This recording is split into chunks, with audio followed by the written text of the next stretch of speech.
Do you hate China or do you like China? The fact is, China has a very long-lasting culture and history, and here I'm gonna talk about the history of China. Oversimplified.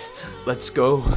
China starts with mythic dynasties that were roughly 5,000 years ago. We have Xia and Shang as mythical dynasties. We don't have archaeological proof, but there are books and recordings of apparently this to exist. So the first real dynasty starts 3,500 years ago, with the Qing dynasty being the first. There's this dude, Yin Zheng. He became king when he was 13 or something.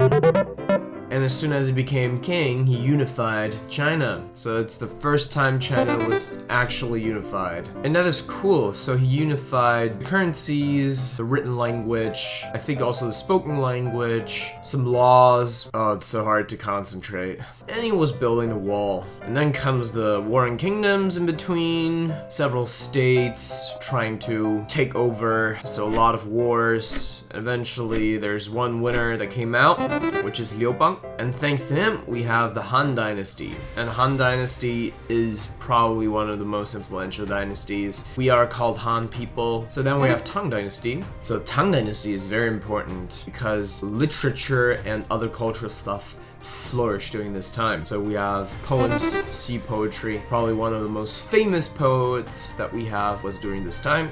It is Li Bai. After that comes the Song Dynasty, boring. And then comes the Yuan Dynasty, which was ruled by Mongols, boring. Then comes Ming Dynasty. We have novels such as Journey to the West, 西游记, Romans of the Three Kingdoms, 三国演义, and Water Margin, 水浒传. So during that time, novels were flourishing. Yes. And then comes the last dynasty, which was ruled by Manchus. And, well, during that time, we also had problems with Europeans in Japan. A lot of wars happened. A lot of opium happened. I don't know what that is called. Signal, bro. What? The last dynasty, Qing, lasted till, I think, 1912, and then we have the Republic of China. Well, essentially nothing else happened.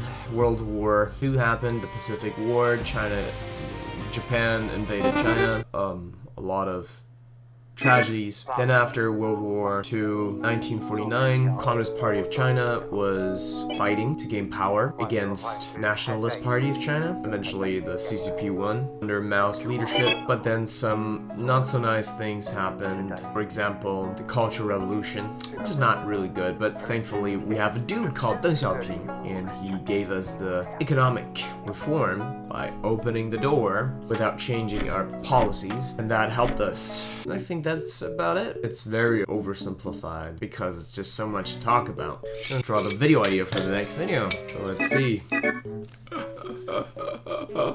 I guess I have a lot of work to do, man.